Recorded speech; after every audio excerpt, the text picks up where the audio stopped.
नमस्कार दोस्तों, ईरा इंस्टीट्यूट के यूट्यूब चैनल पर आप सभी का स्वागत है।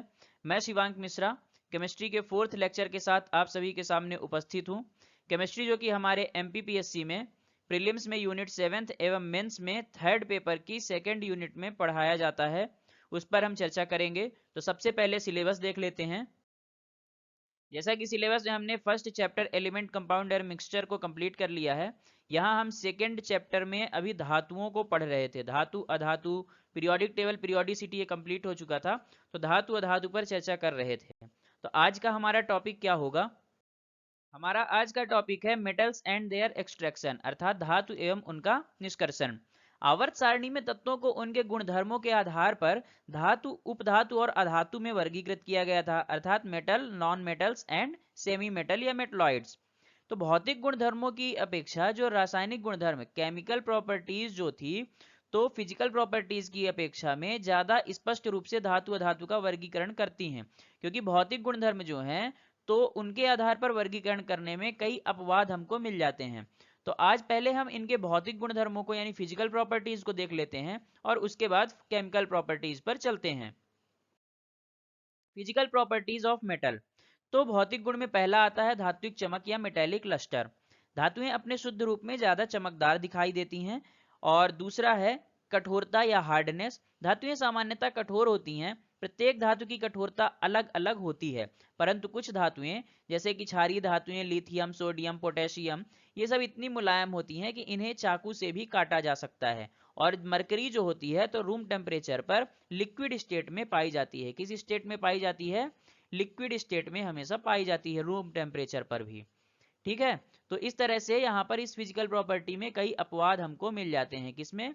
धातुओं की कठोरता पर। ठीक है। अगला है आघात वर्ध्यता या मेलेबिलिटी। धातुओं को पीट कर उसकी चादर बना सकते हैं और ये गुण आघात वर्ध्यता कहलाता है। जैसे यहाँ पर आप देखिए, यहाँ पर हमारे पास हमने ये ऐसे पीट करके इसको कुल्हाड़ी के शेप में कर लिया, पत्थर को ही। और क्या कर लिया, इसी कुल्हाड़ी को हमने कॉइन, पत्थर को ही कॉइन के शेप में भी हमने, ये धातु को ही हमने कॉइन के शेप में ढाल लिया। तो ये आघात वर्ध्यता कहलाती है कि पीट कर कोई भी शेप दिया जा सके। इसके बाद अगला हमारा आता है तन्यता या डक्टिलिटी, यानी कि धातुओं को पतले तार के रूप में खींचने की क्षमता तन्यता कहलाती है। और सोना जो है तो सबसे अधिक डक्टाइल होता है। कौन? सोना। ठीक है। और सोना को हम किससे डिनोट करते हैं? एयू से डिनोट करते हैं। एयू अर्थात ऑरम। और 1 ग्राम सोने से 2 किलोमीटर लंबा तार बनाया जा सकता है। ये इसकी डक्टिलिटी को डिनोट करती है, दिखाती है। इसके बाद अगला है ऊष्मीय चालकता या हीट कंडक्टिविटी। तो धातुएं जो होती हैं वो ऊष्मा की सुचालक होती हैं। सिल्वर और कॉपर जो होते हैं ऊष्मा के अच्छे चालक हैं, जिनमें सिल्वर की चालकता कॉपर से भी अधिक होती है। इनकी तुलना में लेड और मरकरी जो हैं वो ऊष्मा के कुचालक हैं। ये यहाँ पर भी हमको अपवाद जो है तो देखने को मिल गया। इसके बाद अगला है गलनांक यानी कि मेल्टिंग पॉइंट।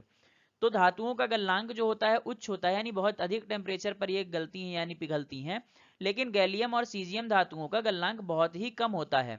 इन्हें हथेली पर यदि रख दिया जाए तो ये पिघलने लगेंगी। कौन सी? गैलियम और सीजियम। अगला देखते हैं। अगला है विद्युत चालकता या इलेक्ट्रोकंडक्टिविटी। धातुएं विद्युत की सुचालक होती हैं सामान्यतः। और विद्युत की सर्वोत्तम चालक धातु कौन कौन सी होती है? सिल्वर अर्थात Ag, और दूसरा कौन सा है? कॉपर। ठीक है। सिल्वर यानी कि Ag और कॉपर सबसे अधिक चालक होती हैं। इसके बाद अपना Au आता है यानी कि सोना। ठीक है। एल्यूमिनियम आता है। और इसके बाद आता है हमारा एल्यूमिनियम के बाद टंगस्टन।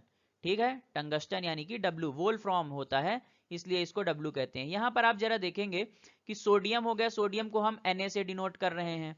ठीक है। पोटेशियम को K से डिनोट कर रहे हैं। टंगस्टन को W से कर रहे हैं। ऐसा क्यों होता है? ठीक है। क्योंकि नाम तो इनका कुछ और है। तो देखिए, जो लैटिन नेम होते हैं उससे उनका प्रतीक यहाँ पर डिनोट किया जाता है, सिंबल रखा जाता है। तो सोडियम को लैटिन नेम में नेट्रियम कहते हैं, इसलिए Na हो गया। पोटेशियम को कैलियम कहते हैं, इसलिए उसका K हो गया। इसको टंगस्टन को वोल्फ्रॉम कहते हैं, इसलिए ये W हो गया। इसी तरह अगर बीच बीच में और भी आते जाएंगे तो उनको मैं बताता जाऊंगा। जैसे लेड हो गया, अपना लेड को हम Pb में डिनोट करते हैं, क्या कहलाता है? प्लम्बम। ठीक है। अगला गुण देखते हैं ध्वनिकता या सोनरस। सोनरस क्या कहलाता है? सामान्यतः धातुएं जो होती हैं किसी सतह से टकराने पर आवाज उत्पन्न करती हैं, ठीक है। जैसे मेटल की भी बनी अपनी ये घंटी होती है, इससे भी आवाज निकलती है। यहाँ पर देखने वाली बात यह है कि जो पारा धातु है, पारा सामान्य ताप पर क्या होती है? लिक्विड स्टेट में पाई जाती है, और बाकी धातुएं इसको छोड़ करके किस स्टेट में पाई जाती हैं? सॉलिड स्टेट में। आगे बढ़ते हैं, अब चलते हैं केमिकल प्रॉपर्टीज पे। केमिकल प्रॉपर्टी जो मेटल की होती है उसमें पहली प्रॉपर्टी है अपनी दहन, ठीक है। वायु की प्रेजेंस में किसी भी पदार्थ के जलने को दहन कहते हैं, वायु की उपस्थिति में, यानी कि किसकी उपस्थिति में? ऑक्सीजन की उपस्थिति में। दहन में पदार्थों की जो ऑक्सीजन के साथ अभिक्रिया होती है, लगभग सभी धातुएं ऑक्सीजन के साथ मिलकर और धातु के ऑक्साइड्स बनाती हैं। क्या बनाती हैं? ऑक्साइड्स, यानी कि धातु और ऑक्सीजन जोड़ेंगे तो धातु ऑक्साइड बनेगा। एक एग्जांपल लेकर के देखते हैं। हमारा जैसे कि कॉपर का हमने लिया, 2 कॉपर लिए हमने, ठीक है, और 2 अणु हमारे कॉपर के हो गए, और इसके बाद O2 ले लिया हमने, ऑक्सीजन के साथ कॉपर का रिएक्शन करवा दिया, तो ये क्या बना देगा? 2CuO, ठीक है, कॉपर ऑक्साइड, यानी कि कॉपर का ऑक्साइड बना देगा। इसी तरह एल्यूमिनियम अगर लेते हैं, ठीक है, तो एल्यूमिनियम जो है ऑक्सीजन के साथ क्रिया करके, किसके साथ? ऑक्सीजन के साथ क्रिया करके 4 एल्यूमिनियम लिया और 3O2 यहाँ पर, और ये क्या बना देगा? 2Al2O3, ठीक है। यहाँ पर Al2 क्यों हुआ? एल्यूमिनियम को यहाँ पर 4 क्यों लिया गया? ये सभी जो होते हैं तो उसकी किसके साथ? ऑक्सीकरण अवस्था, संयोजकता, इन सभी पे डिपेंड करता है। एल्यूमिनियम क्या है? 3 यहाँ पर प्लस होते हैं, यानी कि 3 इलेक्ट्रॉन जो है तो त्यागता है, और ऑक्सीजन जो है तो 2 इलेक्ट्रॉन को क्या करता है? ग्रहण कर लेता है, ठीक है। तो यहाँ पर क्या होगा? ये 3 और इसके 2, इनको बैलेंस बनाने के लिए हमने ये 4 3 जा 12 कर दिया, ठीक है, और यहाँ पर इसको क्या कर दिया? 3O2, ठीक है। तो ये कितना हो गया हमारा? 3 2 जा 6 हो गया, ठीक। और इसका यहाँ मल्टीप्लीकेशन करके इसको निकालते हैं, इसके लिए अलग से एक वीडियो मैं आपके लिए बना दूंगा, ठीक। यहाँ पर देखिए ये क्या है? दहन के बाद एक अपनी खुद की ज्वाला देते हैं। जैसे मेथेन ऑक्सीजन की उपस्थिति में दहन के साथ नीली ज्वाला के साथ जलती है। आयरन यानी कि Fe जो हमारा होता है, मेथेन को CH4 से डिनोट करते हैं, ठीक है। आयरन Fe, ये लाल ज्वाला हल्की पीली और लाल ज्वाला के साथ जलता है। एल्यूमिनियम सफेद ज्वाला के साथ जलता है। ब्रोमीन जो है हरी ज्वाला के साथ, एल्यूमिनियम हरी ज्वाला के साथ भी कभी कभी जलता है, और जिरकोनियम जो है तो हरी पीली ज्वाला के साथ जलता है। इसी तरह ये अपनी अलग अलग ज्वाला में के साथ कलर देते हैं, ठीक है। आगे बढ़ते हैं, अगली अभिक्रिया वाटर के साथ है। जल से अभिक्रिया करके धातुएं हाइड्रोजन गैस और धातु के ऑक्साइड उत्पन्न करती हैं। जैसे अभी जलाने पर केवल ऑक्साइड बना रही थी, और पानी के साथ क्रिया करने पर क्या करती हैं? हाइड्रोजन गैस और धातु ऑक्साइड बनाती हैं, ठीक है। धातु ऑक्साइड जल में घुलनशील होते हैं, यानी वो जल में घुल जाते हैं, और जल में घुल करके धातु हाइड्रोक्साइड प्रदान करते हैं, क्योंकि पानी में उनको H2O मिल जाता है, और वो जाकर के OH में कन्वर्ट होकर के और हाइड्रोक्साइड बनाता है। और सभी धातुएं जो होती हैं तो जल के साथ अभिक्रिया नहीं करती हैं। क्या है? सभी धातुएं जल के साथ अभिक्रिया नहीं करती हैं, ठीक है। तो यहाँ पर हम थोड़ा सा आगे बढ़ते हैं और देखते हैं। देखिए जैसे कि नो इनिशियल रिएक्शन पर ये घुल, एल्यूमिनियम पे आपको ज़्यादा कलर नहीं दिख रहा होगा, कॉपर में कलर दिख रहा है कॉपर की बदौलत, और Fe में तो ये घुल करके, और अंदर देखिए ये हाइड्रोजन गैस तथा धातु के ऑक्साइड्स बनाती हैं, जो कि इसमें घुल जाते हैं, इसलिए ये कलर कई बार नहीं दिखता है, और ये गैस आपको नीचे दिख रही होगी, ठीक है। आगे बढ़ते हैं, जल के साथ क्रिया के बाद आगे बढ़ करके देखेंगे। तो इसमें अगर एक रिएक्शन की बात करूं एग्जाम्पल के तौर पर, तो पोटेशियम और सोडियम जैसी धातुएं ठंडे जल के साथ तेजी से अभिक्रिया कर लेती हैं, और तीव्र एवं ऊष्माक्षेपी अभिक्रिया होती है ये, ठीक है। जैसे कि पोटेशियम हमने सॉलिड स्टेट में लिया, ठीक है, और इसमें हाइड्रोजन हमने ले लिया, ये लिक्विड स्टेट में अपना होता है। अब ये क्रिया करेंगी तो क्या बनाएंगी? पोटेशियम हाइड्रोक्साइड यानी KOH, ठीक है। ये लिक्विड फॉर्म यानी एक्वस फॉर्म में होगा, और प्लस हाइड्रोजन गैस, और उसके साथ प्लस क्या करेंगी? ये ऊष्मा या ऊष्मीय ऊर्जा, ठीक है। ये एक एग्जांपल हो गया किसका? पोटेशियम का। इसी तरह से सेम सोडियम का भी होता है।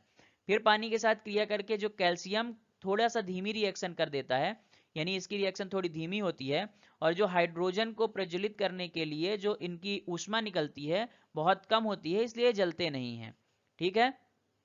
और पोटेशियम और सोडियम जो होते हैं तो ये बहुत तेजी से इनसे ऊष्मा निकलती है, इसलिए ये पानी में जलने लगते हैं, ठीक है। और कैल्शियम इसलिए नहीं जलता क्योंकि इनकी ऊष्मा जो निकलती है बहुत कम मात्रा में निकलती है, थोड़ी कम मात्रा में कैल्शियम की, मैग्नीशियम की, इनकी कैल्शियम में थोड़ी सी कम निकलती है, इसलिए थोड़ा गर्म हो जाता है। CaO जैसे CaO को पानी में डालेंगे आप, ठीक है, H2O, तो ये क्या बनेगा अपना CaOH द होल ट्वाइस, ठीक है, बुझा हुआ चूना।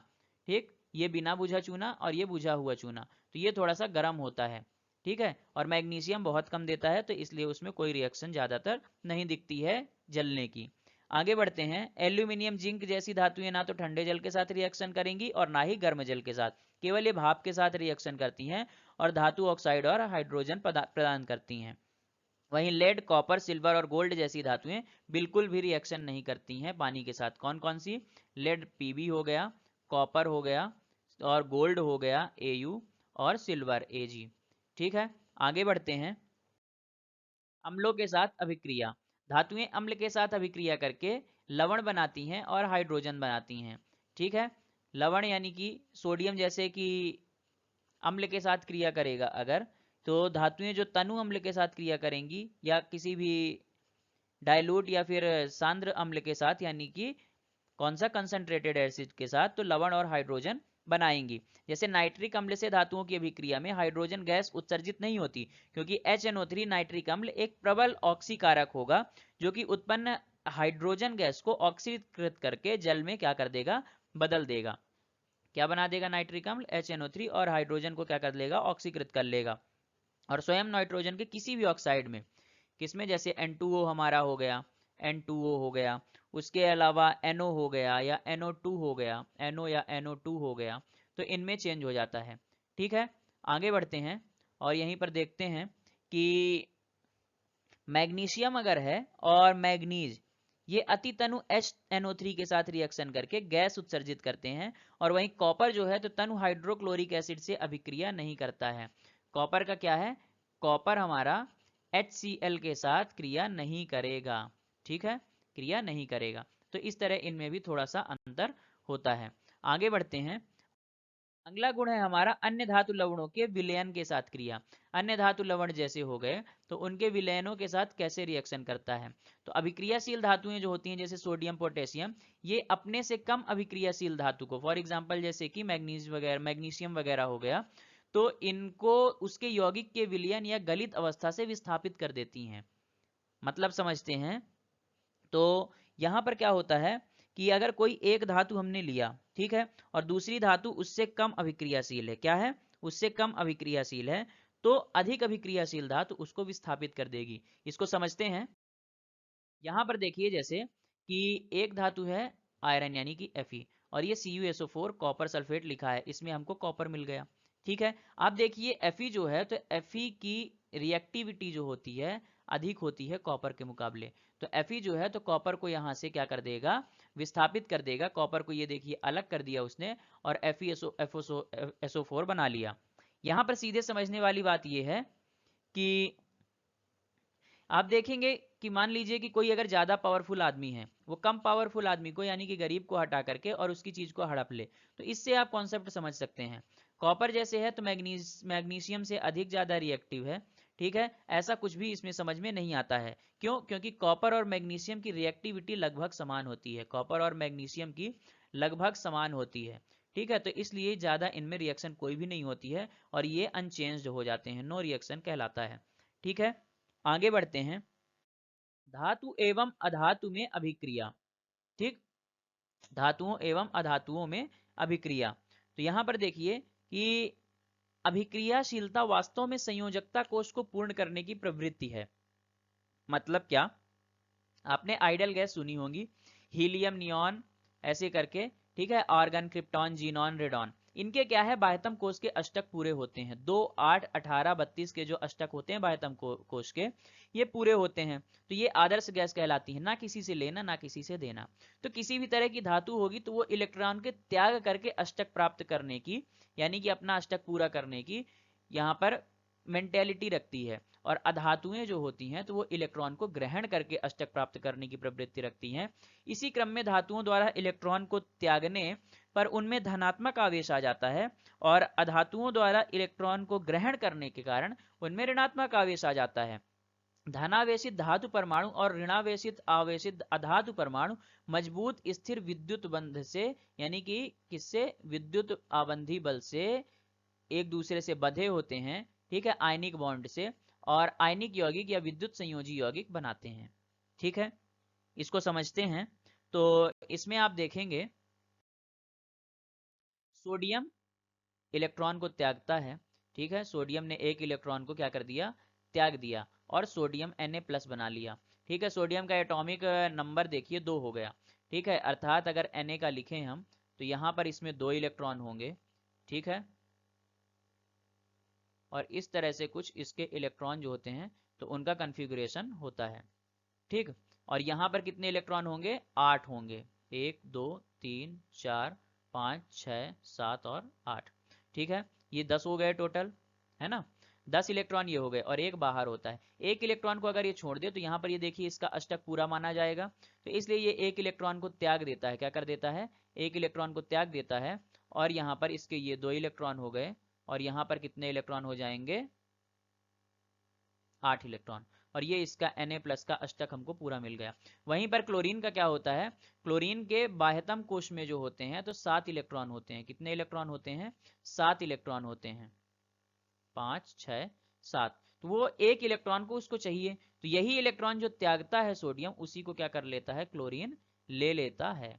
ठीक है, और Cl- बना लेता है। क्या बना लेता है, Cl-। ठीक है, और यहाँ पर NaCl, इन दोनों के मेल से NaCl बनता है। क्या बनता है, NaCl, जिसे हम नमक कहते हैं, सोडियम क्लोराइड। तो इस तरह से इलेक्ट्रॉन को धातुएं त्यागती हैं और अधातुएं क्या करती हैं, ग्रहण करती हैं। आगे बढ़ते हैं। सक्रियता श्रेणी या रिएक्टिविटी सीरीज, धातुओं की क्रियाशीलता को घटते क्रम में यानी अवरोही क्रम में व्यवस्थित करने पर, यानी कि ज्यादा क्रियाशील धातु, फिर उससे कम क्रियाशील धातु, फिर उससे कम क्रियाशील धातु, फिर उससे कम क्रियाशील धातु, ये अवरोही क्रम हो गया, घटते क्रम हो गया। इसमें अगर व्यवस्थित किया जाए तो एक सूची मिलेगी, उसे सक्रियता श्रेणी या फिर रिएक्टिविटी सीरीज कहते हैं। सबसे अधिक मोस्ट रिएक्टिव पोटेशियम होता है, उसके बाद sodium, calcium, magnesium, aluminium, carbon, zinc, iron, tin, lead, hydrogen, copper, silver, gold, और क्या कहला लास्ट में, प्लेटिनम। प्लेटिनम सबसे कम रिएक्टिव होता है, तो यहाँ पर क्वेश्चन बन सकता है लीस्ट रिएक्टिव मेटल कौन सा, तो प्लेटिनम को कहेंगे, और मोस्ट रिएक्टिव तो पोटेशियम को कहेंगे। पोटेशियम और सोडियम इतने अधिक रिएक्टिव होते हैं कि खुली हवा में उन्हें नहीं रखा जा सकता नॉर्मल रूम टेम्परेचर में, क्योंकि वो रिएक्शन करके और तुरंत ऑक्सीजन के साथ रिएक्शन करके जल उठते हैं, इसलिए उसे मिट्टी के तेल में रखा जाता है। ठीक है, तो यहाँ पर अगर कोई क्वेश्चन पूछे कि सोडियम को मिट्टी के तेल में या पोटेशियम को मिट्टी के तेल में क्यों रखा जाता है, तो अधिक अभिक्रियाशीलता के कारण ये नॉर्मल रूम टेम्परेचर पर ऑक्सीजन के साथ क्रिया करके क्या कर देते हैं, Na+O2 के साथ क्रिया अगर करेंगे तो सोडियम के ऑक्साइड्स बना लेंगे। ठीक है, 2NaO, है ना, तो ये क्या करेंगे, जलने लगेंगे। क्या करेंगे, जलने लगेंगे। बहुत सारी ऊष्मा इससे निकलती है। क्या निकलती है, ऊष्मा निकलती है, और ये जलने लगते हैं, तो इस वजह से इनको क्या करते हैं, मिट्टी के तेल में रखा जाता है।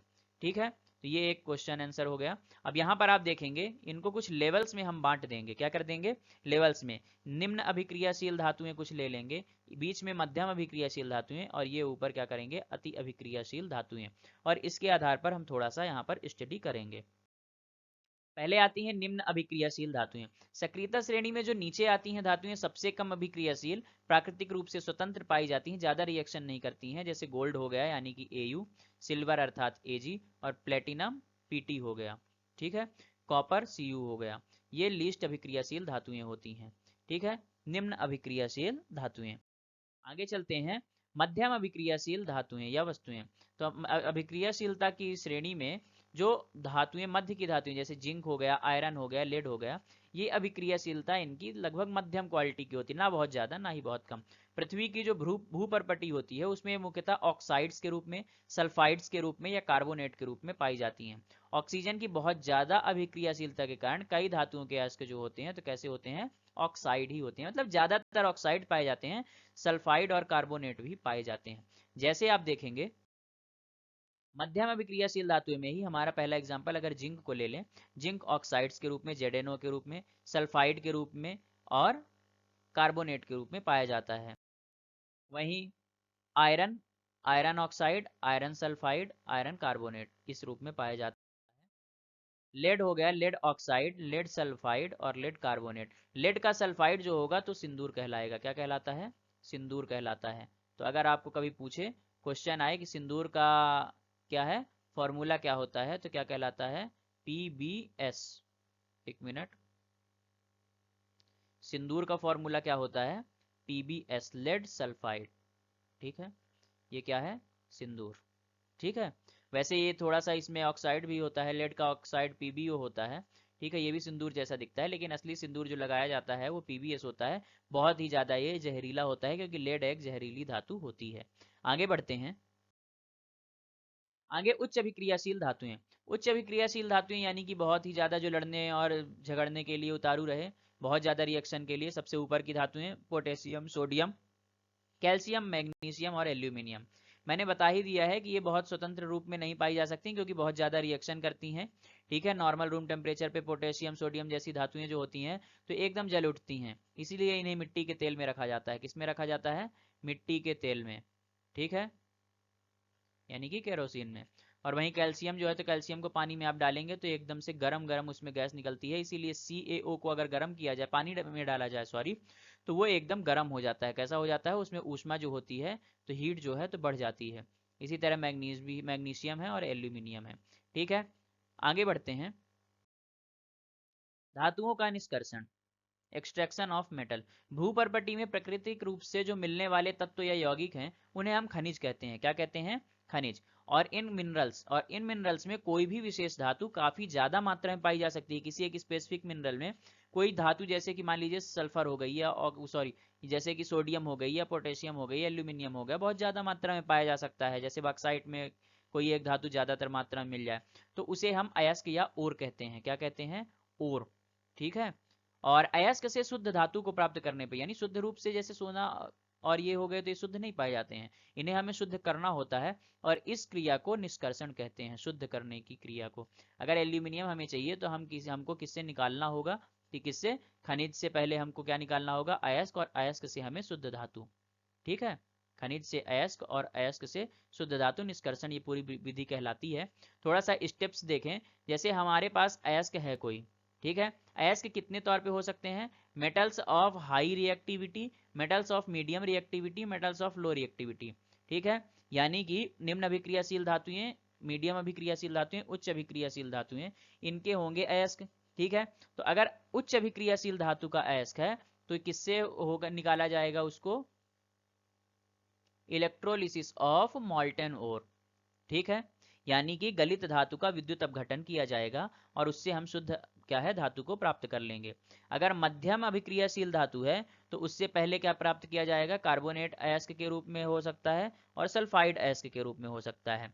तो कार्बोनेट अयस्क अगर हुआ तो उसे हम किससे? कैल्सिनेशन यानी कि निस्तापन से करेंगे, धातु प्राप्त करेंगे।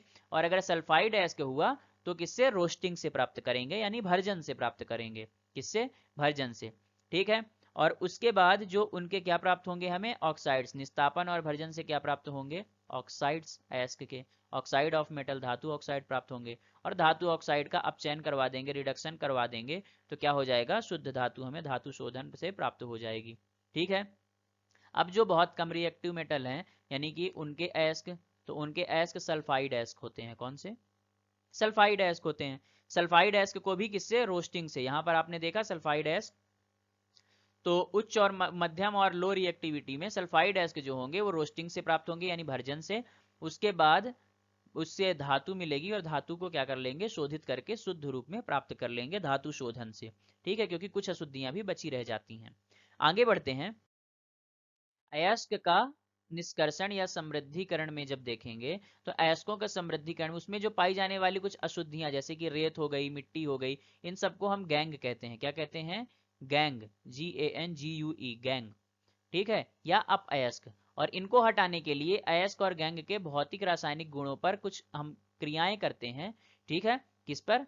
फिजिकल प्रॉपर्टीज पर और केमिकल प्रॉपर्टीज पर। ठीक है, और उससे हम क्या करते हैं? शुद्ध धातु को प्राप्त करते हैं। एक इसका एग्जाम्पल देखते हैं, थर्मिट अभिक्रिया। थर्मिट अभिक्रिया क्या होती है? सोडियम, कैल्शियम, एल्यूमिनियम जैसी जो ज्यादा क्रियाशील धातुएं होती हैं, ठीक है, उनसे हम क्या करते हैं, सब्सटीट्यूशन करवा देते हैं, कम अभिक्रियाशील धातु को सब्सटीट्यूट करा देते हैं, और ये बहुत ज्यादा ऊष्मा क्षेपी, यानी इससे बहुत ज्यादा ऊष्मा निकलती है। इसमें जो निकली ऊष्मा होती है इतनी ज्यादा होती है कि धातुएं गलित अवस्था में प्राप्त होती हैं, ठीक है, लिक्विड में प्राप्त हो जाती हैं, और ये अभिक्रिया थर्मिट अभिक्रिया कहलाती है। ठीक है, इसका उपयोग कहाँ होता है, तो जैसे कि आयरन ऑक्साइड हो गया, क्या, Fe2O3, ठीक है, और ये सॉलिड स्टेट में मिलेगा हमें आयरन ऑक्साइड, आयरन यानी कि लोहे का ऑक्साइड, लौ ऑक्साइड, तो ये एल्यूमिनियम से इसकी हम अभिक्रिया करा देंगे, किससे करवा देंगे, एल्यूमिनियम से तो एल्यूमिनियम से अभिक्रिया करवा देंगे, तो ये आयरन को एल्यूमिनियम अधिक क्रियाशील होने के कारण प्रतिस्थापित करके खुद यहाँ पर एल्यूमिनियम स्थान ले लेगा, और ऊष्मा बहुत ज्यादा निकलेगी, तो इस ऊष्मा से ये क्या होगा, एल्यूमिनियम क्या हो जाएगा, पिघली हुई अवस्था में होगा, और यहाँ पर जैसे धातुओं की पटरियां होती हैं, इनको जोड़ने के लिए, क्या करने के लिए, जोड़ने के लिए हम किसका प्रयोग करते हैं, एल्यूमिनियम का ऑक्साइड बना करके, यानी कि एल्यूमिनियम से सब्स्टिट्यूट करवा देते हैं आयरन का, यहाँ पर आयरन लोहे में पाया जाता है, ठीक है, तो इस तरह से थर्मिट अभिक्रिया के थ्रू हम क्या करते हैं, लोहे की पटरियों को, रेल की पटरियों को जोड़ते हैं। ठीक है, आगे बढ़ते हैं। सक्रियता श्रेणी में जो सबसे नीचे आने वाली धातु यानी कि लो मेटल्स होते हैं, लो रिएक्टिविटी वाले मेटल्स जो होते हैं, उनका निष्कर्षण कैसे होता है, तो आपको जैसे पता ही है कि ऑक्साइड को केवल गर्म करके ही धातु प्राप्त किया जा सकता है, लो अगर रिएक्टिविटी है तो गर्म करके ही धातु प्राप्त करेंगे, सल्फाइड अयस्क मिलेंगे उसके निम्न अभिक्रियाशील धातुओं के, ठीक है, उनका हम क्या करेंगे, रोस्टिंग करेंगे या भर्जन करेंगे, ठीक है, धातु परिष्करण करेंगे, ठीक है, और उससे शुद्ध धातु हमें प्राप्त हो जाएगी। जैसे जैसे आगे अगर हम देखें तो यहाँ पर आप देखिए मरकरी हो गया हमारा, तो मरकरी का अयस्क जो होता है सीनाबार होता है, कौन सा, सीनाबार या सीनाबार, ठीक है, तो वो HgS कहलाता है, HgS जैसा कि आपने पता है कि ये सिंदूर कहलाता है, सिंदूर होता है, ठीक है, तो इसमें हम क्या करेंगे कि मर्क्यूरिक ऑक्साइड हमारा है, ठीक है, और मरकरी का अयस्क मर्क्यूरिक सल्फाइड है, उससे मर्क्यूरिक ऑक्साइड यानी कि ऑक्सीजन से क्रिया करवा देंगे और गर्म कर देंगे, तो ये क्या हो जाएगा, HgO प्राप्त हो जाएगा, ऑक्साइड प्राप्त हो जाएगा, और ऑक्साइड को गर्म कर देंगे तो ऑक्सीजन अलग हो जाएगी और हमें शुद्ध Hg यानी मरकरी प्राप्त हो जाएगा। तो क्या किया हमने, यहाँ पर इसके सल्फाइड के रूप में जो अयस्क मिल रहा था हमें मरकरी का, उसे गर्म किया हमने, तो मरकरी का ऑक्साइड प्राप्त हो गया, फिर सल्फाइड से ऑक्साइड प्राप्त होने के बाद उसे और गर्म किया तो हमें क्या प्राप्त हो गया, शुद्ध मरकरी प्राप्त हो गया। आगे बढ़ते हैं। सक्रियता श्रेणी में जो नीचे आने वाली धातुएं हैं, ठीक है, तो उसमें से अगला एग्जाम्पल कॉपर का देखते हैं, किसका, कॉपर का, तो कॉपर प्राकृतिक रूप से Cu2S यानी कि कॉपर सल्फाइड रूप में पाया जाता है, किसमें, सल्फाइड में। अब सल्फाइड को क्या करेंगे, गर्म कर देंगे, और गर्म करेंगे तो ऑक्साइड मिल जाएगा, क्यूप्रस ऑक्साइड, ऑक्सीजन के साथ रिएक्शन ये देखिए, ठीक है, केमिस्ट्री में केमिकल अगर इसमें यहाँ पर देखें तो केमिकल रिएक्शन देखें तो गर्म किया ऑक्सीजन की प्रेजेंस में, तो ये कॉपर क्यूप्रस ऑक्साइड मिल गया, और क्यूप्रस ऑक्साइड में किसकी, क्यूप्रस सल्फाइड की, यानी कि फिर से रिएक्शन और गर्म अगर कर दिया तो क्या मिल जाएगा, कॉपर अलग और SO2 यानी कि सल्फर डाइऑक्साइड गैस अलग निकलती है। यही सड़े अंडे की तरह इसकी गंध होती है, किसकी, सल्फर डाइऑक्साइड गैस की गंध कैसी होती है, तो आप लोग को बताना होगा, सड़े अंडे की तरह गंध होती है, ठीक है, तो यहां पर हमें शुद्ध कॉपर किस तरह प्राप्त होता है, सल्फाइड लेंगे, ठीक है, और उसके बाद उसको गर्म करेंगे तो ऑक्साइड मिल जाएगा, और गर्म करेंगे तो कॉपर मिल जाएगा। आगे बढ़ते हैं। सक्रियता श्रेणी में जो मध्य में स्थित धातुएं हैं उनका निष्कर्षण देखते हैं। तो सक्रियता श्रेणी में मध्य में स्थित धातुएं आयरन, जिंक, लेड, कॉपर, ठीक है, यानी कि Fe, Zn, Pb और Cu, ठीक है, तो ये ज्यादा अभिक्रियाशीलता इनकी होती है, लो अभिक्रियाशीलता नहीं होती है, थोड़ी ज्यादा होती है, तो ये प्रकृति में सल्फाइड और कार्बोनेट दोनों रूप में मिल सकती हैं। अभी जो लो क्रियाशीलता वाली वो केवल सल्फाइड मिल रही थी, अब ये सल्फाइड और कार्बोनेट दोनों में मिलती हैं। तो अगर सल्फाइड से ऑक्साइड यानी कि प्राप्त करना है तो भर्जन करेंगे, क्या, यानी कि रोस्टिंग, और अगर कार्बोनेट से ऑक्साइड प्राप्त करना है तो उसे क्या कहते हैं, कैल्सिनेशन कहते हैं, क्या कहते हैं, कैल्सिनेशन, ठीक है, मेरी बात समझ गए, कैल्सिनेशन, और इसको क्या कहते हैं, भर्जन, ऑक्साइड से, सल्फाइड से ऑक्साइड प्राप्त करना रोस्टिंग, ठीक है, रोस्टिंग, और ऑक्साइड कार्बोनेट से प्राप्त करना कैल्सिनेशन, सल्फाइड से ऑक्साइड रोस्टिंग, कार्बोनेट से ऑक्साइड कैल्सिनेशन, ठीक है। आगे बढ़ते हैं। सक्रियता श्रेणी में मध्य में स्थित धातुएं जैसे हैं, तो अगर रोस्टिंग किया जा रहा है, वायु की उपस्थिति में सल्फाइड को उच्च टेम्परेचर में, हाई टेम्परेचर में क्या किया जाता है, गर्म किया जाता है और ऑक्साइड में परिवर्तित हो जाता है। ये यहाँ पर जरा सा डायग्राम से आप समझिए। यहाँ से फेड बिन से क्या किया जाता है, यहाँ पर धातुओं को यानी कि एस्क को डाला जाता है, लाया जाता है लिक्विड स्टेट में, ठीक है। और फिर यहाँ से थोड़ा सा रोस्टर में रोस्टिंग इसकी होती है, उसके बाद ये बॉयलर में बॉयल होने के लिए और गर्म होने के लिए चला जाता है, जहाँ पर इसको गर्म करके, ठीक है, ऑक्साइड को और उसमें धातु में अपचयन करते हैं और फिर उसके बाद यहाँ पर इसका रिफाइनरी में शोधन हो जाता है, ठीक है। आगे बढ़ते हैं। कैल्सिनेशन यानी स्थापन, ठीक है। धातु के सल्फाइड जो होते हैं तो उसको भर्जन से हमने कर लिया ऑक्साइड में चेंज, और अब हम यहाँ पर बात करेंगे किसकी, कार्बोनेट की। किसकी, धातु के कार्बोनेट, ठीक है, धातु के कार्बोनेट। तो कार्बोनेट जो होते हैं, तो कार्बोनेट के लिए हम निस्तापन या कैल्सिनेशन की बात करते हैं, कैल्सिनेशन की अभिक्रिया करते हैं। इसमें क्या होगा, प्री ट्रीटमेंट स्टीमिंग क्रशिंग में पहले डालते हैं, फिर उसके बाद ट्रीटमेंट होता है कैल्सिनेशन, कूलिंग होती है, यहाँ पर थर्मल एक्टिवेशन हो जाता है, और उसके बाद पोस्ट स्ट्रीमिंग यानी कि पोस्ट ट्रीटमेंट होता है, कैरेक्टराइजेशन होता है, और उसके हिसाब से फिर हम क्या करते हैं, उसका शोधन कर देते हैं, ठीक है। और धातु का लास्ट में परिष्करण हो जाता है, यानी शुद्ध धातु हमें प्राप्त हो जाती है, ठीक है। तो कार्बन की सहायता से धातु के ऑक्साइड के अपचयन के अलावा ज्यादा क्रियाशील धातुओं के प्रतिस्थापन अभिक्रिया के माध्यम से भी ऑक्साइड प्राप्त की जा सकती है, ठीक है। यहाँ पर क्या होता है कि पहले कार्बोनेट एस्क को सीमित वायु में यानी कि उच्च टेम्परेचर में क्या किया गया, ऑक्साइड में चेंज किया गया, और उसके बाद कार्बन जैसे उपयुक्त अपचायक का प्रयोग करके धातु ऑक्साइड को धातु में चेंज कर देते हैं और उसका शोधन कर लेते हैं। ये कैल्सिनेशन हो गई। यहाँ पर जरा सा हम कंपेरेटिव स्टडी अगर करें, ठीक है, तो भर्जन और निस्तापन को देखिए, रोस्टिंग एंड कैल्सिनेशन को। तो वायु की उपस्थिति में हमको क्या करना होता है, रोस्टिंग करनी होती है, वायु की एब्सेंस में निस्तापन यानी कि कैल्सिनेशन होता है।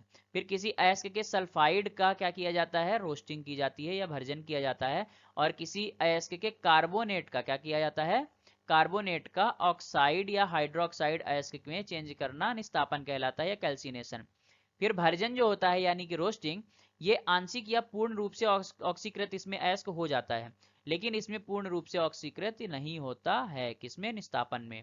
फिर भर्जन जो होता है ये पूरी तरह से इसको इसमें गलाया जाता है किसी मेटल के अयस्क को, और निस्तापन में पिघलने नहीं दिया जाता है, इसीलिए उसमें कूलिंग चैम्बर आपने अभी देखे होंगे, ठीक है। आगे बढ़ते हैं। सक्रियता श्रेणी में जो सबसे ऊपर स्थित धातुएं हैं, जैसे सोडियम, पोटेशियम, कैल्शियम, ठीक है, इनका निष्कर्षण, इनका एक्सट्रैक्शन, तो इन धातुओं को विद्युत अपघटनी अपचयन के द्वारा क्या किया जाता है, किया जाता है। सोडियम, मैग्नीशियम, कैल्शियम को उनके गलित क्लोराइड्स और विद्युत अपघटन से, ठीक है, इलेक्ट्रो रिडक्शन से प्राप्त किया जाता है। कैथोड पर धातुएं निक्षेपित होती हैं और एनोड पर क्लोरीन मुक्त हो जाती है। यानी कि यहाँ पर क्या समझने वाली बात है कि कैथोड पर जैसे सोडियम है, उसने इलेक्ट्रॉन को क्या किया, जो त्याग कर रखता है सोडियम, ठीक है, तो इलेक्ट्रॉन को वो ग्रहण क्या करता है, जैसे कि सोडियम जो इलेक्ट्रॉन उसने त्यागा, और वहीं पर क्या है, क्लोरीन जो होती है तो वो इलेक्ट्रॉन को क्या कर लेती है, ग्रहण कर लेती है। ये अभिक्रिया वहीं पर एक ही जगह में होती है, ठीक है। तो उपर्युक्त प्रक्रिया से जो धातुएं मिलेंगी, है ना, इस प्रक्रिया से तो पूरी तरह शुद्ध नहीं होंगी, तो इसके लिए क्या होता है, तो ये जो पूरी तरह शुद्ध धातुएं नहीं होती हैं, तो इनसे अपद्रव्य यानी कि अशुद्धियों को हटा करके शुद्ध धातु प्राप्त करने के लिए सबसे ज्यादा जो चलने वाली विधि है उसे विद्युत अपघटनी परिष्करण कहते हैं। क्या कहते हैं, इलेक्ट्रोलिटिक रिफाइनिंग। क्या कहलाती है, इलेक्ट्रोलिटिक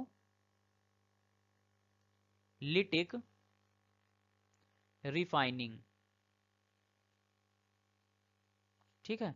अब देखिए यहाँ पर ये कुछ ऐसे कॉपर के लिए होता है, ये रिफाइनरीज लगाई जाती हैं, आपने बड़ी बड़ी फैक्ट्रियां शहरों के बाहर देखी होंगी, तो ये क्या होता है, शुद्ध रूप में धातु को प्राप्त किया जाता है उसमें विभिन्न विधियों के द्वारा, पूरी फैक्ट्री में यही काम होता है, ठीक है। इलेक्ट्रो विद्युत अपघटनी परिष्करण या इलेक्ट्रोलिटिक रिफाइनिंग क्या होती है, तो अशुद्ध धातु को एनोड तथा शुद्ध धातु को निचली यानी कि पतली एक परत के द्वारा कैथोड बनाते हैं, ठीक है। एनोड बना लिया अशुद्ध धातु को, और कैथोड बना लिया हमने क्या, शुद्ध धातु को। प्योर कॉपर को कैथोड बना लिया, इम्प्योर कॉपर को एनोड बना लिया, समझ गए, ठीक है। अब आगे देखते हैं, बैटरी बीच में लगा दिया जाता है, धातु के लवण विलयन को विद्युत अपघट्य के रूप में लेते हैं, ठीक है, उसका लवण विलयन जो धातु का हुआ यानी कि न्यूट्रल जो हुआ उसको विद्युत अपघट्य के तौर पे ले लेते हैं। अब इस विद्युत अपघटनी सेल में विद्युत धारा प्रवाहित की जाती है, बैटरी के थ्रू क्या करते हैं, विद्युत धारा प्रवाहित करते हैं, और एनोड में स्थित अशुद्ध धातु विद्युत अपघट्य में घुल जाती है। ये अशुद्ध धातु जो होती है ये विद्युत अपघट्य में घुल जाती है। ठीक है, और इतनी ही मात्रा में शुद्ध धातु विद्युत अपघट्य से कैथोड पर निक्षेपित हो जाती है। अब इसी के विद्युत अपघट्य से कैथोड पर क्या होगी, निक्षेपित हो जाएगी, यानी कि चिपक जाएगी कौन सी, शुद्ध धातु। ठीक है, और विलेय अशुद्धियां विलयन में घुल जाती हैं। विलयन में विलेय अशुद्धियां जो होंगी, ठीक है, तो क्या हो जाएंगी, घुल जाएंगी, और अशुद्धियां जो हैं एनोड की तली पर निक्षेपित हो जाएंगी। इस एनोड की तली पर यहाँ पर अशुद्धियां ऐसे लग जाएंगी, क्या होंगी, अशुद्धियां लग जाएंगी, और यहाँ पर शुद्ध धातु आकर के लग जाएगी। ठीक है, ये क्या लग गई अपनी यहाँ पर, इम्प्योरिटीज, और यहाँ पर क्या आकर के लग गई, प्योर मेटल। ठीक है, तो इस तरह से इसकी मतलब कि धातु प्राप्त कर ली जाती है। और ये जो अशुद्धियां कहलाती हैं, इम्प्योरिटी जो इस पर लगती हैं, इसे एनोड पंक कहते हैं। क्या कहते हैं, एनोड मग या सॉरी एनोड मड कहते हैं। क्या कहते हैं इसको, एनोड मड। ठीक है, एनोड मड। ठीक, आगे बढ़ते हैं। अब इनकी अशुद्धियां हम देख रहे हैं, तो अशुद्धियों से क्या किया जाता है कि धातुएं प्राप्त हो गई शुद्ध करके। ठीक है, अब धातुओं को देखिए, आपके पास धातुएं हैं, आपके पास सोना है, आपके पास सिल्वर के कॉइन्स हैं, या फिर अलग अलग मेटल के कॉइन्स हो गए। ठीक है, आपके पास बर्तन हैं अलग अलग धातुओं के, तो क्या वो कभी खराब नहीं होते हैं, वो खराब होते हैं। तो वो सब क्या कहलाते हैं, आगे देखते हैं। संक्षारण या कोरोजियन। ठीक है, कोरोजियन यानी जब धातु अपने आसपास अम्ल, आर्द्रता आदि के संपर्क में आती है, एसिडिटी बढ़ती है या फिर बहुत ज्यादा नमी हो जाती है, तो वो क्या हो जाती है, कोरोइज हो जाती है, यानी कि संक्षारित हो जाती है। ठीक है, यहाँ पर आप देखिए, जैसे कि यहाँ पर ये स्क्रू है, इस पर ये इस रूप में रहा होगा। ठीक है, अब देखिए इस पर ये जंग लग गई है, तो इसे संक्षारण कहते हैं। इसी तरह यहाँ पर देखिए, नलों में देखिए ये पुराने हो जाते हैं तो इस तरह से खराब होते हैं। कई दिनों तक आपने अगर नल को बंद करके रखा और कई दिनों बाद आप यानी कि महीनों बाद, सालों बाद खोलेंगे, तो उसमें कुछ ऐसा कचरा निकलता है। ठीक है, अगर लोहे का नल आपके अंदर पाइप लगा हुआ है, नल के अंदर पाइप लोहे का है, या फिर नल आपका लोहे का बहुत दिनों से बंद पड़ा हुआ है, तो कचरा निकलेगा, यानी संक्षारण अंदर हो रहा है ना। तो ये संक्षारण कहलाता है, कोरोजियन कहलाता है। इसके कुछ टाइप्स होते हैं, उन्हें देख लेते हैं। संक्षारण के कारण क्या होता है कि कार के ढांचे, जैसे ये पुरानी कार बहुत दिनों तक रखी हुई, पुल हो गए, पुल के ढांचे, लोहे की रेलिंग्स जो हो गई, ये देखिए। ठीक है, जहाज, धातुएं, विशेषकर लोहे से बनी ज्यादातर धातुएं, इन सभी में क्या होता है, संचारण हो जाता है, संक्षारण, और बहुत ज्यादा इसका क्या होता है, नुकसान होता है, क्षति होती है। ठीक है, अब आगे देखते हैं। तो संक्षारण की कुछ प्रक्रियाएं होती हैं, जैसे कि सिल्वर वायु में उपस्थित, ये देखिए सिल्वर के आपको यहाँ पर चम्मच दिख रहे हैं, ठीक है, स्पून, इसी तरह सिल्वर के बर्तन भी होते हैं। तो क्या होता है, सिल्वर वायु में उपस्थित सल्फर से अभिक्रिया करके, क्या एजी किससे अभिक्रिया करता है, वायु में उपस्थित सल्फर से। ठीक है, और सल्फर से अभिक्रिया करके सिल्वर सल्फाइड बनाता है, क्या बना लेता है, सिल्वर सल्फाइड, AgS। ठीक है, और सिल्वर सल्फाइड बनाता है, जिसकी काली परत सिल्वर के ऊपर जमा हो जाती है। ये आप काली परत जो देख रहे हैं, ये सिल्वर सल्फाइड है। क्या है, सिल्वर सल्फाइड। तो घर में कभी कोई पूछे कि ये सिल्वर के बर्तन गंदे पड़ रहे हैं, खराब हो रहे हैं, तो इसके लिए क्या, ये क्यों हो रहे हैं, तो आप यहाँ पर बता सकते हैं कि इस पर सिल्वर सल्फाइड जम चुका है। क्या जम चुका है, सिल्वर सल्फाइड जम चुका है। आगे यहाँ पर देखिए, तो अगला ये है कि जैसे कॉपर हो गया, ये कॉपर का देखिए पाइप लगा हुआ है। ठीक है, तो ये कॉपर वायु से अभिक्रिया करके, ठीक है, आर्द्र कार्बन डाइऑक्साइड उसमें क्या होती है, रिएक्शन कर देती है, और हरे रंग का कॉपर कार्बोनेट बना लेता है। ठीक है, तो Cu जो है, तो किससे, CO2 से क्रिया करके CuCO3 बना देती है। ठीक है, कॉपर कार्बोनेट, और हरे रंग का कॉपर कार्बोनेट इकट्ठा हो जाता है। ठीक है, तो इस तरह पाइप के किनारे ये जो हरे रंग का इकट्ठा है ये पदार्थ, ये कॉपर कार्बोनेट कहलाता है। ठीक है, और कॉपर पर हरे रंग की परत जमा हो जाती है। आगे देखिए, लंबे समय तक नम वायु के में रहने पर, यानी कि क्या होता है, लोहे पर कुछ भूरे रंग की ये परत जम जाती है, भूरे रंग की परत। ठीक है, जिसे हम जंग लगना कहते हैं। क्या कहते हैं, जंग लगना। ठीक है, ये भी एक धातु संक्षारण ही हो रहा है, यानी धातु खराब हो रही है, नष्ट हो रही है। अब क्या है, आगे देखते हैं कि ये धातु संक्षारण से हम सुरक्षा कैसे कर सकते हैं। ठीक है। तो एक एग्जांपल आप देखिए कि वायु के संपर्क में जैसे एल्यूमिनियम आ गया, ठीक है, तो उस पर अगर हम ऑक्साइड की परत, पतली परत का अगर जमावड़ा कर दें, निर्माण कर दें, तो एल्यूमिनियम ऑक्साइड की ये परत एल्यूमिनियम को खराब होने से बचा लेती है। ठीक है। और एल्यूमिनियम पर इस मोटी ऑक्साइड की परत चढ़ाने की प्रक्रिया एनोडीकरण कहलाती है। जैसे एल्यूमिनियम की तारें बनती हैं, वो कभी इतना जल्दी खराब नहीं होती हैं। ठीक है। तो ये संक्षारण से कुछ बचाव के उपाय हैं। इन पे आप अगर बात करें, इनको अगर देखें, तो संक्षारण से सुरक्षा, संक्षारण से सुरक्षा के लिए एक निम्न निम्न विधियां होती हैं। पहले देखते हैं, जैसे धातु पर पेंट कर दिया जाता है। क्या होता है, मेटल्स पर आजकल पेंट बहुत ज्यादा कर देते हैं। ठीक है। और उसकी वजह से वो खराब नहीं होती है। ठीक है, पॉलिश कर देते हैं, पेंट कर देते हैं। फिर क्या कर देते हैं, ग्रीस लगा देते हैं, ऑयलिंग कर देते हैं। ठीक है।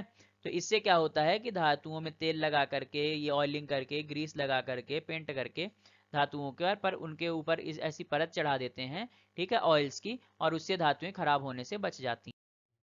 और क्या करते हैं, यशद लेपन, लोहे की वस्तुओं पर जस्ते की, यानी कि जिंक की अगर आप लेयर चढ़ा रहे हैं तो उसे हम यशद लेपन कहते हैं। क्या कहते हैं, यशद लेपन। आपने देखा होगा कि लोहे के जो क्या होते हैं, कई बार हमारे ये टैंकर वगैरह होते हैं या फिर आर्मी के ट्रक्स होते हैं, इन पर क्या होता है, जिंक की परत, जिंक को पोत दिया जाता है, जिंक लेयर चढ़ा दी जाती है, और उससे क्या होता है, उन पे जंग नहीं लगती है। ये यशद लेपन कहलाता है। क्या कहलाता है, यशद लेपन। ये भी एक विधि हो गई। इसके बाद अगला, जैसा कि मैंने आपको बताया ही था कि एनोडीकरण, एल्यूमिनियम को एनोड बना करके, और क्या करते हैं, डाइल्यूट सल्फ्यूरिक एसिड। ठीक है, क्या, कौन सा, सल्फ्यूरिक एसिड, SO4। ठीक है। तो इसके साथ विद्युत अपघटन करा दिया जाता है, और एनोड पर ऑक्सीजन जो उत्सर्जित होती है वो एल्यूमिनियम के साथ अभिक्रिया करके क्या बना लेती है, एल्यूमिनियम का ऑक्साइड बना लेती है। क्या बना लेती है, Al2O3, एल्यूमिनियम का ऑक्साइड। और इससे फिर उनमें जंग नहीं लगती है। ये देखिए, इसके ऊपर ये मोटी परत जो इतना मोटा दिख रहा है, ये पार्ट, एक्चुअली में अगर धातु से बनाते तो बहुत पतला ही बन जाता, लेकिन ये थोड़ा सा मोटा, इसके ऊपर ये परत चढ़ा दी गई। ठीक है। और इसकी वजह से इसमें जंग नहीं लगेगा, है ना। तो इसी तरह हम जो बाहर ऐसे खुले में रखने के लिए ये जो धातुओं के बर्तन बनाते हैं, या धातुओं की कुर्सियां बनाते हैं, चेयर हो गई, मेज हो गई, तो जो भी बनाते हैं तो उस पर हम क्या करते हैं, एनोडीकरण कर देते हैं, एल्यूमिनियम की ऊपर परत चढ़ा देते हैं सल्फ्यूरिक अम्ल के साथ क्रिया करा करके। तो इससे उनमें कभी भी जंग नहीं लगती है। इसी तरह स्क्रू के भी एग्जाम्पल हैं। स्क्रू भी आजकल जो आते हैं वो इसीलिए खराब नहीं होते हैं। क्रोमियम लेपन, यानी क्रोमियम धातु की प्लेटिंग कर दी जाती है। आपने कई बार देखा होगा कि जैसे जो सिंक का या फिर गटर का जो ऊपर का ढक्कन होता है, वो कुछ इस तरह से दिखाई देता है। ठीक है। या फिर नए जो आजकल के बर्तन आते हैं बहुत चमकीले, गाड़ी के जो पार्ट्स होते हैं, जैसे कि अच्छी महंगी गाड़ियां हुई तो उनके जो पार्ट्स होते हैं जो मेटल के होते हैं, जैसे रॉयल इनफील्ड की हो गई, या पल्सर वगैरह हो गई, अपाची हो गई, इस तरह की गाड़ियों में, या एवेंजर की गाड़ी आपने देखी होगी, बजाज की गाड़ियों में, तो इन सभी में क्या होता है, इनके पार्ट बहुत तेज चमकते होते हैं। इन पे क्या होता है, क्रोमियम की परत चढ़ा दी जाती है। आप सभी को कमेंट में बताना है क्रोमियम का एटॉमिक नंबर कितना है। क्या, क्रोमियम का एटॉमिक नंबर कितना है। ठीक है। तो क्रोमियम की परत चढ़ा दी जाती है, और इसकी वजह से उस पर क्या होता है, संक्षारण नहीं हो पाता है। ठीक है, जंग नहीं लग पाती है। तो ये क्रोमियम लेपन या क्रोमियम प्लेटिंग कहलाती है। और लास्ट है हमारा कि एलॉय बनाकर या मिश्र धातु बनाकर, क्या, एलॉय, किसी भी धातुओं से कई धातुओं को मिश्रण करा दिया जाए, और उससे जो मिश्र धातु बनेगी तो उसका क्या है कि उसका बॉइलिंग पॉइंट, मेल्टिंग पॉइंट भी बहुत हाई होगा, इसलिए वो जल्दी खराब भी नहीं हो सकती है, उसमें गर्मी का बहुत, ऊष्मा का महत्व प्रभाव भी नहीं पड़ेगा। और दूसरी वजह, सबसे फायदेमंद बात यह है कि उस पर क्या होगा, संक्षारण भी नहीं होगा। ठीक है, क्योंकि धातुएं मिलकर के अपना नया गुण प्रदर्शित करेंगी और उसमें ऐसा संक्षारण का गुण नहीं आएगा।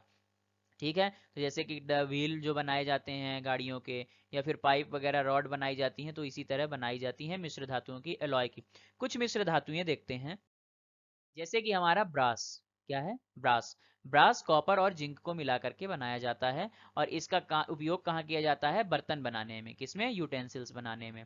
फिर उसके बाद ब्रॉन्ज है, ब्रॉन्ज जो कि मेडल आपने सुना होगा, ठीक है, गोल्ड, सिल्वर, ब्रॉन्ज, तो वही वो कॉपर और स्टेनस, ठीक है, स्टेनस, इन धातुओं से मिलकर के बना होता है। ठीक है। टिन, कॉपर और टिन, एसएन को, टिन को स्टेनस से, स्टेनस कहते हैं लैटिन में, इसलिए ये एसएन के रूप में लिखा जाता है। ये भी सिक्के बनाने में, कॉइन्स बनाने में, जैसे कि ब्रॉन्ज मेडल वगैरह बनाने में, बर्तन बनाने में, या घंटियां बनाने में, क्या, घंटियां बनाने में इसका उपयोग किया जाता है। ठीक है, मेरी बात समझ गए? आगे बढ़ते हैं। German silver, German silver copper, zinc और निकल का क्या होता है, यहाँ पर मिश्रण किया जाता है और ये क्या बनता है, जर्मन सिल्वर। ठीक है, जर्मन सिल्वर का उपयोग कहाँ होता है, तो जर्मन सिल्वर का उपयोग किया जाता है यहाँ पर सस्ते बर्तन बनाने में। किसमें, बर्तन बनाने में। इसके बाद चलते हैं rolled gold. Rolled gold copper और एल्यूमिनियम। आपने जो ये सस्ते गहने आभूषण देखे होंगे, ठीक है, जिसे हम क्या कहते हैं कि गिलिट का है या फिर सस्ता वो वाला, वो क्या कहते हैं, 100 पीस वाले, तो उसे बनाने में, ऑर्नामेंट्स बनाने में कॉपर और एल्यूमिनियम का मिश्रण यानी कि रोल्ड गोल्ड मिश्र धातु एलॉय प्राप्त किया जाता है और उसी से बनाया जाता है। गन मेटल, गन मेटल यानी कि गन्स बनाने में, बैरल बनाने में, ठीक है, बड़ी वाली गन बना, मशीन गन्स बनाने में, गियर बनाने में गाड़ियों के, बियरिंग बनाने में कॉपर, टिन, जिंक और लेड, इनको मिक्स करा करके गन मेटल बनाया जाता है, उससे ये सब चीजें बनाते हैं। फिर आता है डच मेटल। डच मेटल भी आर्टिफिशियल ऑर्नामेंट यानी कि बनावटी जो आभूषण होते हैं, ठीक है, तो उनको बनाने में काम आता है। कॉपर और जिंक को मिला करके डच मेटल बनता है। फिर delta metal, delta metal copper zinc अभी मिलाया तो डच मेटल, कॉपर जिंक में आयरन मिला दिया तो डेल्टा मेटल। ये ब्लेड्स, एरोप्लेन की जो ब्लेड्स होती हैं, जैसे अपनी एरोप्लेन है, ठीक है, तो एरोप्लेन में ऐसे ये पंख लगे हुए होते हैं। ठीक, तो एरोप्लेन के जो पंख होते हैं तो उनको बनाने में किसका उपयोग किया जाता है, एरोप्लेन के पंख बनाने में उपयोग किया जाता है किसका, डेल्टा मेटल का। ठीक है, तो इसके बाद आता है मुंज मेटल। मुंज मेटल कॉपर और जिंक का ही होता है। डच मेटल या मुंज मेटल, इनमें टेम्परेचर का फर्क होता है। ठीक है, तो इसका भी सिक्के बनाने में काम आता है। उसके बाद Monal metal, Monal metal copper और निकिल, ठीक है, इनसे मिला के बनाते हैं। इसमें किसी भी कंटेनर का बेस, कंटेन सामान रखने वाले कंटेनर का बेस बनाने में मोनल मेटल का उपयोग किया जाता है। ठीक है, तो यहाँ पर ये हमारे कितने आ गए, 1 2 3 4 5 6 7 8 9, 9 हमने यहाँ पर देख लिए। आगे कुछ और देख लेते हैं। आगे के हमारी मिश्र धातु में रोज मेटल, कौन सा, रोज मेटल, ये हमारा बिस्मथ, लेड और टिन। ठीक है, टिन यानी एसएन, स्टेनस याद रखिएगा, पीबी यानी कि प्लम्बम यानी कि लेड, ठीक है, और बिस्मथ। ठीक, तो बिस्मथ, लेड और टिन, इनको बनाने में, ऑटोमेटिक फ्यूज बनाने में, ऑटोमेटिक फ्यूज जो होते हैं ना आपके यहाँ मेन स्विच वगैरह जो लगी हुई होती है, ये लाइट में यानी कि टेम्परेचर ज़्यादा हुआ तो ऑटोमेटिक गिर जाती है, या फिर कोई दिक्कत आनी हुई तो फॉल्ट होना होता है तो वहाँ पर स्विच गिर जाती है, तो उसको बनाने में किसका प्रयोग होता है, रोज मेटल का। फिर ड्यूराल्यूमिन, ड्यूराल्यूमिन आपने खूब सुना होगा, इससे बर्तन बनाए जाते हैं। एल्यूमिनियम कॉपर मैग्नीशियम और मैग्नीज से बनाया जाता है। इसके बाद मैग्नेलियम, मैग्नेलियम कॉपर सॉरी एल्यूमिनियम और मैग्नीशियम से बनाया जाता है और इसका उपयोग किया जाता है एरोप्लेन का फ्रेम बनाने में, जो फ्रेम उसका बनेगा।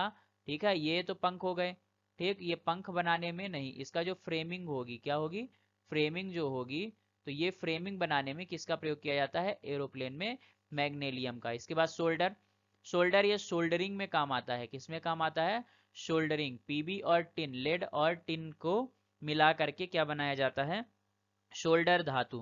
क्या आप लोग को मालूम है कि शोल्डरिंग जो अभी यहाँ पर बोला जा रहा है, क्या बोला जा रहा है, सोल्डरिंग। ठीक है, तो सोल्डरिंग क्या कहलाती है, सोल्डरिंग क्या कहलाती है ना। तो इसको अगर थोड़ा सा समझा जाए तो सोल्डरिंग ऑफ मेटल, किसी भी शीट जो होती है तो उसके ऊपर एक कवरिंग जो लगती है, क्या टांका लगाया जाता है या रांगा लगाया जाता है, टांका या रांगा आप जानते हैं ना, तो उसके ऊपर जो जैसे टूट गई या फिर कुछ हो गया तो वेल्डिंग टाइप से कुछ किया जाता है ना, तो उसे क्या बोलते हैं, सोल्डरिंग। ठीक है, तो उसके लिए सोल्डर या धातु यानी कि लेड और टिन का प्रयोग किया जाता है। इसके बाद अगला है type metal. Type metal tin, lead और एसबी, ठीक है, यानी कि स्टिबनाइट, कौन सा, स्टेनस, प्लम्बम, स्टिबनाइट, इन तीनों का प्रयोग किया जाता है और इसका प्रयोग, इससे जो एलॉय बनता है टाइप मेटल, इसका प्रिंटिंग इंडस्ट्री में प्रयोग होता है, छपाई में। ठीक है, अगला है बेल मेटल। बेल बनाने में, कास्टिंग बेल यानी कि बेल बनाने में, स्टैचू बनाने में किसका प्रयोग होता है, बेल मेटल का। ये कॉपर और टिन का मिश्रण होती है। ठीक है, इसके बाद स्टेनलेस स्टील, जैसा आपने खूब सुना होगा, घड़ियां बनाने में, सर्जिकल कटलरी बनाने में, बर्तन बनाने में, तो ये आयरन, क्रोमियम, निकिल और कार्बन का मिश्रण होती है स्टेनलेस स्टील। ठीक है, आजकल बहुत ज़्यादा प्रयोग किया जाता है। और लास्ट है निकल स्टील। निकल स्टील आयरन और निकिल का बनाया जाता है। इसका प्रयोग किया जाता है इलेक्ट्रिकल वायर यानी कि बिजली के तार बनाने में, ऑटोमोबाइल पार्ट्स बनाने में, गाड़ियों के पार्ट्स बनाने में काम आता है। तो 9 हमने पहले पढ़ लिए, ये 10वां हो गया, 11वां, 12वां, 13, 14, 15, 16, 17। तो यहाँ पर कुल हमने 17 मिश्र धातुओं को उनके कंपोजिशंस और उनके यूजेस के नाम पर यानी कि यूजेस के तौर पर देखा और उनको पढ़ा है। ठीक है, तो यहाँ पर इस लेक्चर में हमने क्या क्या कंप्लीट कर लिया, तो धातुओं का संक्षारण यानी उनका एक्सट्रैक्शन, ठीक है, लो मेटल, हाई मेटल, मीडियम वाले मेटल, ये सारे मेटल जो हमारे एक्टिवेशन या रिएक्टिविटी सीरीज के आधार पे आते हैं, तो उनका संक्षारण कैसे किया जाता है। फिर थर्मिट रिएक्शन हमने पढ़ ली। थर्मिट रिएक्शन कौन सी थी? थर्मिट रिएक्शन वो जिसमें कि एल्यूमिनियम यानी रेल की पटरियां जोड़ने में, मशीनों के पुर्जे दरारों को जोड़ने में जिसका उपयोग किया जाता था। फिर उसके अलावा हमने रोस्टिंग, कैल्सिनेशन, उनका कंपेरिजन ये पढ़ लिया। फिर उसके बाद रिफाइनिंग मेटल्स का जो रोस्टिंग ये क्या कहते हैं एक्सट्रैक्शन करने के बाद रिफाइनिंग जो की गई, तो रिफाइनिंग को पढ़ लिया। इसके बाद धातुओं में जो संक्षारण होता है, कोरोजियन होता है, उसको पढ़ लिया। और उससे बचाव यानी कि प्रिवेंशन को किन किन प्रकार से हम देख सकते हैं, तो उसके हमने 5 प्रकार देखे। ठीक है, पेंट, तेल लगाकर, ग्रीस लगाकर, फिर यसद लेपर, उन पर लोहे की धातु पर जस्ते की परत चढ़ाकर, एनोडीकरण यानी एनोडाइजेशन और एनोडाइजिंग, या फिर अगला क्रोमियम लेपन यानी कि क्रोमियम प्लेटिंग, और एलॉय बना करके, ये हमने पढ़ा। अगले लेक्चर में हम प्रमुख धातुओं को, उनकी प्राप्ति, उनका निष्कर्षण कैसे हुआ, उपयोग क्या है, उनसे यौगिक कौन कौन से बनते हैं, ठीक है, जैसे कॉपर से क्यूप्रस क्लोराइड बनता है, नीला थोथा बनता है, CuSO4.2H2O, फिर क्यूप्रस क्लोराइड बनता है, उनके भौतिक गुण, रासायनिक गुण, ये सभी पढ़ेंगे। ठीक है, और उसके बाद हम उसमें अधातुओं को भी देखेंगे। अधातुओं के बाद हैलोजन धातुओं को, ठीक है, हैलोजन धातुएं कौन सी? Fluorine, chlorine, bromine, iodine, astatine, तो इन सभी को हम देखेंगे। और इस तरह से हमारा ये चैप्टर फिर जा करके लास्ट में हम कहाँ पर नोबेल गैसेस पे खत्म होगा, और उसके बाद कुछ चैप्टर्स देखेंगे। तो इस लेक्चर में फिलहाल के लिए इतना ही। आगे की और क्लासेस लेने के लिए और इससे जुड़ी और भी डीप स्टडी के लिए हमारे ईरा इंस्टीट्यूट ऐप को आप प्ले स्टोर से या फिर एप्पल के आईफोन के स्टोर से आप डाउनलोड कर सकते हैं। वहां पर जाकर के आप MPPSC मेंस की, करंट अफेयर्स की, इन सभी क्लासेस को ज्वाइन कर सकते हैं और उसमें विस्तार से पूरी तरह से अच्छे से आप स्टडी कर सकते हैं। ठीक है, MPPSC मेंस का 3rd पेपर का जो लाइव ऑनलाइन क्लासेस का बैच है वो हमारे ऐप पर चालू किया जा रहा है, तो उस पर जुलाई से चालू किया जाएगा। उसके लिए आप यहाँ पर स्क्रीन पर जो नंबर दिखाया जा रहा है उसमें कांटेक्ट करके आप अधिक जानकारी ले करके और वहाँ पर बैच से जुड़ सकते हैं और अपनी स्टडी अच्छे से कर सकते हैं। तो फिलहाल इस लेक्चर में आपके लिए इतना ही। अगले लेक्चर में आगे की जानकारी लेकर के मैं आपके सामने उपस्थित होऊंगा। अभी के लिए मुझे दीजिए इजाज़त। धन्यवाद।